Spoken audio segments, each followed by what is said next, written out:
I'm here with Kathleen Mullaney, who's the Vice President of Careers here at Udacity. Kathleen, thank you so much for talking to us today. Thank you, David. Yeah. So I want to talk to Kathleen about issues of gender in educational technology.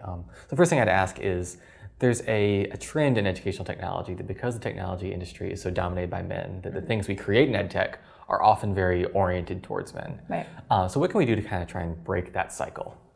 Yeah, so when I first started at Udacity, back when we were creating the first courses, we realized that this was actually going to become quite prevalent. The first courses we launched were CS 101, which is Intro to Computer Programming in Python, and the focus was how to build a search engine.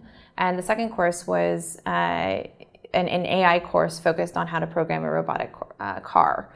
And those seem pretty agnostic. Now, a car and a search engine are not gender-based, but there is a tendency to view those actually as more male-oriented, like cars in general are more focused on men. And we realized that, actually just choosing topics for the courses and the examples that we use in courses could have a great effect on whether or not men or women would be attracted to take the course to begin with. So one of the things that, we really focused on was trying, after we saw those first courses and thought about how we want to market future courses, we actually took a more broad perspective. And we tried to actually make things as agnostic as we possibly could and had much more attention to it. So, the first thing that I always tell people is that you need to be aware of the stereotypes that exist for everybody, including, I have many stereotypes about men and women myself, even though I'm very well educated on this topic. And so keeping those in mind and keeping them at your forefront when you're designing any kind of materials is crucially important. Making sure that you're not playing into any standard gender archetypes. So, another example from the history of Udacity is that we produced this course on Tales from the Genome. So it was about genetics, and we had a male and a female instructor, and the male was the expert and the female was the novice, and they played this really nice dynamic on film where the novice would ask the expert questions. There were times, though, in the filming that we realized that we were essentially portraying the female as this dumb person who didn't know the answers to things, when really, she's very intelligent, has her own background, she's just not a geneticist. And that was what we were trying to portray there. We didn't want to say that, one person is smarter than the other, but this person just doesn't have this expertise. And it was something that we didn't actually realize until, pretty far into filming the course.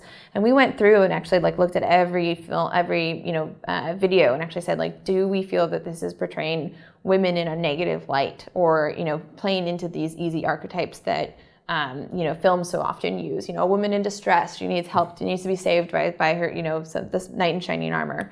And we ended up cutting a lot of content and changing it because we realized that we just don't want to be portraying, women in that light. Another example, just to give you, an idea of how much this is very prevalent and how much you don't even realize it, is that there's a video in one of our JavaScript courses that had a complaint from a student that said, why are you playing into, these gender roles? Haven't you heard of Stereotype Threat? And if you haven't heard of Stereotype Threat, that's where basically reinforcing a stereotype in the context where a stereotype is typically threatened. I guess that's the name, is more likely to cause those issues than not. So, for example, women are told by society that they're not as good at math as men are. And if you ask a woman to state her gender before she takes a math test, she will do worse on that math test. And so that's what Stereotype Threat is, as an example. And what we realized is that we were naming variables in this JavaScript course, completely what we thought was benign, but somebody saw that, we named one of the variables gal. The variable, it was supposed to be a hero, so it was definitely portraying women in a positive light, but pointing out that there are women, in a situation where they may already feel that they're not confident, may actually cause people to think of their abilities as less, which I don't necessarily agree in this scenario, but just to point out the breadth of the issues that may come up and how much you do need to be aware of them. So I would say the biggest thing that you can do is to educate yourself on the dynamics that we know exist today, So talking about stereotypes and bias in particular. And not only with gender, though, I don't know if we're talking about diversity at large, but basically any underrepresented group in computer science or in technology in general. Yeah. Do you know, I assume you're familiar with imposter syndrome in this context as well. Can you comment on that in the same kind of Yeah, way? it's very similar to stereotype threat. Those are, they go hand in hand oftentimes. So imposter syndrome is that, and I feel this all the time, and I'm a high-level executive at this company, and I still feel this. I have a PhD, and I feel the exact same way. Yeah. Like, oh, I don't have an answer to this at all. Yeah. It's basically, you feel that you don't have the expertise that you need to fulfill a position or fulfill a job. This is actually one of the things that I mentor girls, especially the Girls Who Code groups, that nobody knows what they're doing. Nobody. I mean it. Like, I don't know any one person who actually knows what they're doing all the time. And it's fun to actually at least be in the startup environment, because we try to raise that fact as much as we possibly can. I don't know if Sebastian liked to mention his failure award. So if you try to break the company, and we've succeeded at various points, yes, we have. He rewards you with a bottle of wine, a nice bottle of wine. And the whole point here is that, it's to highlight this fact, I think, at least to counter this imposter syndrome, that you're acting out of fear because you think that you can't do something, because you're not smart enough, or you don't have the right experience, or the number of years of experience, or the specific background. I know a number of people at Udacity work in computer science. They don't have computer science degrees. A number of our students in particular do not have computer science degrees, but are looking to get into the technical field. And so, one of the most often questions, or most frequent questions that I receive is really focused on, how can I get a job here when they say a CS degree is required? And I have to counsel people on, no, they say this, but that's really just this shortcut that people use to say, they just want a certain level of understanding of these topics, or a certain level of work experience. And time after time, I talk to employers and actually try to, suss this out. And they say, no, we don't actually want a CS degree, really. We just really want to know, do you know this stuff? And so that's what we focus on. Udacity is know the stuff, and do it in a way that is more flexible and meets your needs, rather than having to, go back and get a second degree oftentimes. Yeah. That was a very long answer to that question. That's all right. Yeah. I asked about imposter syndrome because we've done some interesting research on imposter syndrome in the OMS. Yeah. And it's interesting that the research came out that suggested that people who experience imposter syndrome more strongly are less likely to take a chance on an experimental program like this, because if it doesn't end up panning out, it reflects poorly on me, and I'm already an imposter, so now people recognize that. Yeah. And so I think combating that in this program is really, really important, because it helps increase our diversity, because the people who more often experience that are the ones we really want in this program anyway. Yeah. Have you talked about growth or fixed mindsets in that context? We've talked about it a little bit in one of the other lessons on motivation and metacognition. So, But one of the best ways to counteract an imposter syndrome is to have a growth mindset intervention to highlight that making mistakes helps you learn. It doesn't actually show that you're stupid, or that you don't have the ability to do something. Yeah, in fact, no one ever learns really anything except for by failure. So, so Kathleen will agree with me that Mindset is the one book that everyone should read, I assume. Yep. So we talk a lot about doing this in EdTech and how to design educational technology initiatives that'll do this, but many of our students probably won't go into this field, but they'll go into fields that suffer from these same issues. Yeah, totally. So just when they're on the job in the future, what can they do to try and improve diversity in their workplace without being kind of pandering, or some of the things that we more often see? Sure. I guess the first thing is that if you are not an underrepresented group, that doesn't mean you can't participate in trying to actually alleviate the issues that these groups encounter.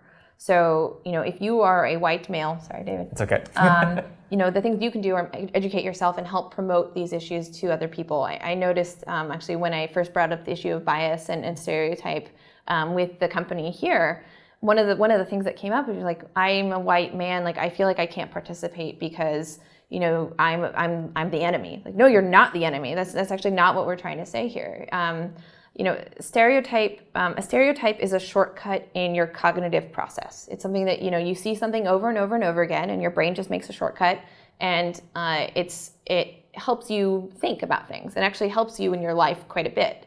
And we're not saying that all stereotypes are bad. You just need to understand the ones that are, and the ones that result in poor judgment or behavior.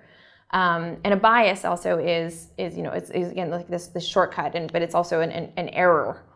So if you talk about like in research, a bias like is actually just an error in measurement. And so what we want to do is actually just, again, like the awareness of these things helps cut down the effects of them, a pretty, I don't know the exact statistic right now, but a pretty big amount. And so, again, like educate yourself on the issues that face, people in these groups. So, for the technology industry, it's something about like 20 to 30% female on a good day. And if that's the case, then what are the things that you can do to help actually get to be more equal, and actually probably educating yourself on why that's even important. The point isn't just to have equality. The point is to have diversity of thought. And you're not going to have diversity of thought if everybody looks the same, has had the same education, comes from the same type of family, and from the same economic background. So businesses, it's actually shown, through research again, that businesses that have diverse employees are more successful than ones that are not. So understanding like why you actually want this, and the more logical reasons rather than the emotional ones of just like, I don't want there to be inequality. And actually try to move the needle based on, again, like logic rather than, I think, just like, emotional responses to the situation. Have you read Thinking Fast and Slow? Yeah, it's a good book. If y'all haven't heard of it, it's a great book. I wouldn't have even connected it to this, but I'm glad you mentioned about shortcuts. It talks a lot about how stereotypes are just kind of easy ways to think that we fall into, because we can't think deeply about every single thing we encounter all day long. Exactly. But being aware of them is really the quickest way to know when you're doing it badly. And not feeling like you're doing something wrong. Like, I noticed, another example, hopefully these are helpful for you guys. One of the stereotypes is that, and again, the biases that comes into play is that women are more often judged by their character, so by how likable they are, and men are more often judged by their skills, which is really ridiculous, especially when it comes into interviewing. And so it's something that I work on very, very much with our Udacity students and helping them apply for jobs. For the most part, people are not interviewing you for how likable you are. They're interviewing you because they want you to perform a specific function in a company. And it's important if you're an interviewer to remember that, and also as an interviewee, because you want to make sure that you're not giving any, easy paths for an interviewer to fall into and basically say like, oh, I'm going to choose the shortcut.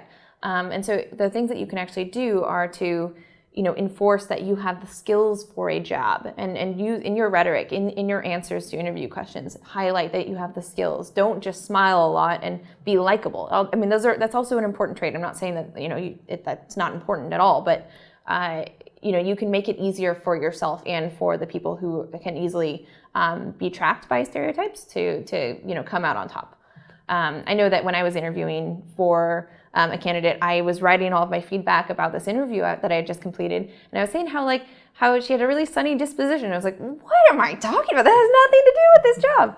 And for me, once I realized that, that's when I decided actually to start doing these talks here at Udacity, because if I this is one of my favorite topics. If I am so susceptible to this, despite the amount that I read about it, that I do my research, that I try to help others, and I'm still falling into these traps, like we need to make it as prevalent so that I have support, I think, so I get, a team of people to help me actually do better myself. It's kind of like, if you have you're trying to lose weight, you're much more likely to succeed if you have some social pressure to help you with, achieving your goal.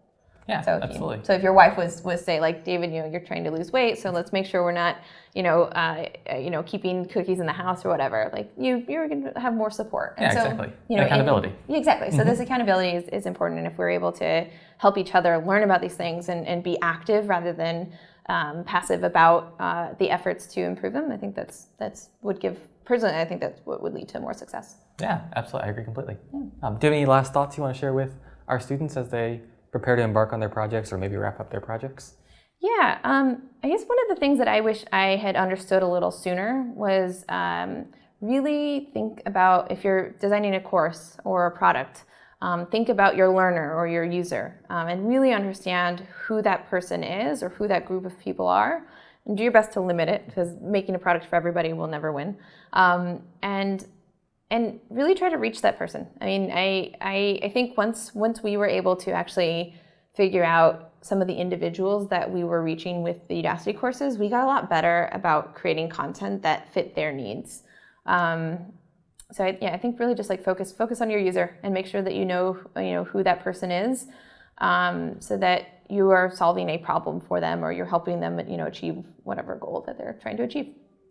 Makes sense. Yeah. Well, great. Thank you so much for talking to us today, Kathleen. Thanks for having me. Good luck with your projects.